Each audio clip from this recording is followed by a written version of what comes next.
Hello, we're going to take a quick look at the class calendar for CIS 243. We're just going to review this in a short amount of time and to make sure we're all on the same page as we move forward through this semester. Uh, the first thing, as you can obviously see, is that the calendar is broken into three parts. We're going to do the first section, or the blue group, at the beginning.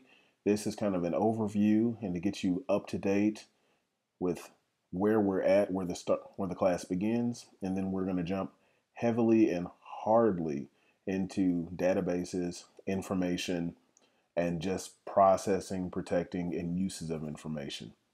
The next section, chapters 6 through 9, is going to be more of the communications portion of the course. We're going to look at networks, we're going to look at how data communicates, e-commerce, and chapter 9 is going to take us in the very beginnings of looking at specific information systems. And if you take a look at the green section, you'll see that each of those are all information system categories. So what makes them successful, what's an enterprise system, support systems, and things like that. You can read the lessons.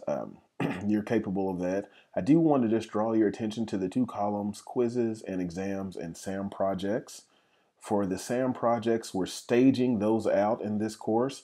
So starting today or the first day of the course, you'll be able to have access to Excel 1 through 5. And then the first week of October, Excel 6 through 10 becomes available along with the Access project. Now that first grouping of Excel becomes due the same week of the drop date. And then that second grouping becomes due at the end near the end of the semester during Thanksgiving and the first week of December. Things you should be aware of moving forward. The syllabus quiz is worth 1 point, but it is necessary for you to move forward in the course. You have to get a perfect score on that.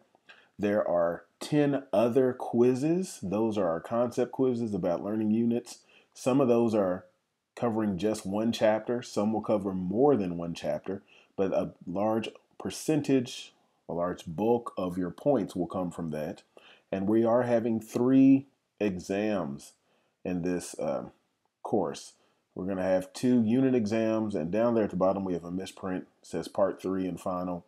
The final is the part 3 exam. So I'll correct that by the time the course is live. So that's a look at our class calendar. This will change depending on how we're progressing through the course. But this gives you a heads up on those SAM projects due dates. Those will not change. And the exam dates for the first 2 exams, those will not change either. Last thing to be aware of. The final exam is a proctored exam. It will be through the DLO Testing Center. Details on that will come out during the first or second week of class. Once you get those details, it'll be your responsibility to make sure that you can schedule a time to accommodate that exam.